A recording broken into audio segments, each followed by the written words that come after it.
Hi there and welcome back to my channel, and we're going into the next witness of the Casey Anthony trial, and the next witness is Melissa England. Melissa was dating a man called Troy Brown in June-July of 2008. She was living in Virginia and Troy lived in Florida. On the 2nd of July 2008 she went to Florida to visit Troy. Troy picked her up from the airport. She didn't know Casey before her visit to Florida, but had heard her name and who she was through Troy. They then dropped her stuff off at Troy's and then went to a place called Voyage. She met Casey there. Melissa says she was friendly and outgoing and introduced herself to her immediately and asked about her and Troy's plans for the weekend. Troy was a valet at a hotel at the time, and on one of the days while Melissa was there, Troy had to work. So Casey offered to take Melissa shopping for the day. So Melissa accepted her offer. Casey didn't mention she had a daughter to Melissa, but she knew that she had a daughter through Troy. While at Voyage, Casey mentioned that she was going for a tattoo the next day and invited Melissa to go with her as well. But Melissa she wasn't bothered about going for a tattoo. Melissa nor Casey exchanged numbers with each other. So on the 3rd of July, Casey was still happy and outgoing. Nothing had changed.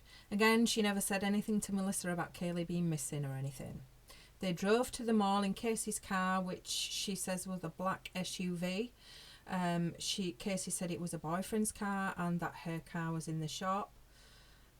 They went to Target first, and while there, Casey received a phone call.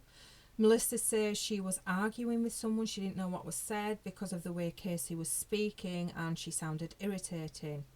Melissa could hear that it was about money and heard the word nanny. After the phone call, Melissa asked if she was okay, and Casey said, "Yeah, I've just had an argument with my mum." Casey talked a lot about her boyfriend and told Melissa that it was new, but she really liked him. Casey didn't say anything about Kaylee. She says Casey was on her phone a lot through their trip that day. She was mostly texting. Casey said that one of the texts was from work, and Melissa asked what she did for work, and she told her that she worked at Universal Studios as an event planner. Melissa was doing the same type of job, so they had a longish conversation about that. Still no mention about Kaylee. From the mall, they stopped at Troy's house so Melissa could get changed. Troy's sister spoke to Casey and asked about Kaylee. And Casey told her that she was thinking about moving from that area because she didn't like the public school system. After dinner, they picked up Troy from work. Casey made a phone call to some other friends that she was supposed to be meeting that night. She told them that she couldn't come and pick them up because her car had broken down. After this conversation, she got back in the car where Troy and Melissa was, threw her phone onto the dashboard, and said, "Oh my God, I'm such a good liar." Well, you are, Casey. They were planning on going to a few bars that night with friends, including Casey.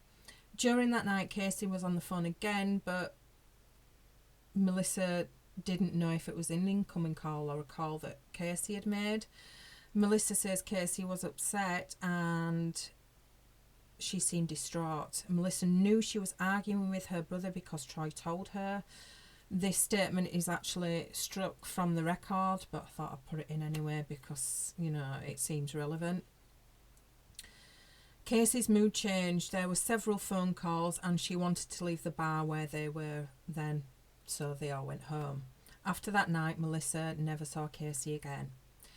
Melissa also met Casey's friend Amy, and she'd never met her until she went to Florida, although she'd heard about her through Troy.